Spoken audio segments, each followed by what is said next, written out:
Deer viewers, primary টেটের upcoming vacancy নিয়ে একদম সরাসরি অফিসিয়াল আপডেট আজকে এসে গেল এবং সেই অফিসিয়াল আপডেট তোমাদের মধ্যে শেয়ার করব। তাই প্রথমেই প্রত্যেককে আমাদের এডুকেশন চ্যানেল শতভিসা এডুকেশনে ওয়েলকাম জানাচ্ছি এবং রিকোয়েস্ট করে রাখছি এই ধরনের আপডেটের জন্য অবশ্যই চ্যানেলটিকে সাবস্ক্রাইব করে রেখো। আমরা দেখেছিলাম দীর্ঘদিন ধরে প্রাইমারি টেট 2022 এর যারা ক্যান্ডিডেট, মানে যারা সেই সময় পাস করেছিল টেট 22-এর ক্যান্ডিডেট, তারা কিন্তু দীর্ঘদিন 50,000 অর্থাৎ 50,000 ভ্যাকেন্সির দাবিতে দীর্ঘদিন আন্দোলন করেছিল এবং সেই জায়গা থেকে বা তার পরবর্তী সময়ে আমরা এই তথ্যটা আমাদের চ্যানেলেই শেয়ার করেছিলাম যে 50,000 নয়, আনুমানিক 17,000 থেকে 18,000 ভ্যাকেন্সি হতে চলেছে।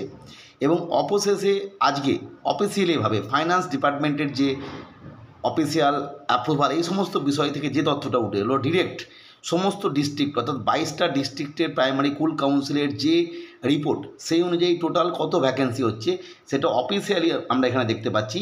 টোটাল 13,421টি vacancy for assistant teacher of primary school in 22 districts, অর্থাৎ 22টি ডিপিএসসির যে রিপোর্ট সেই অনুযায়ী এই মুহূর্তে ভ্যাকেন্সি রয়েছে 13,421টি। যাই হোক, এইটা আপডেট এবং আশা করা যায় পরবর্তী ক্ষেত্রে এর ওপরই রিক্রুটমেন্ট হবে এবং রিক্রুটমেন্ট নোটিফিকেশনও হয়তো আসবে।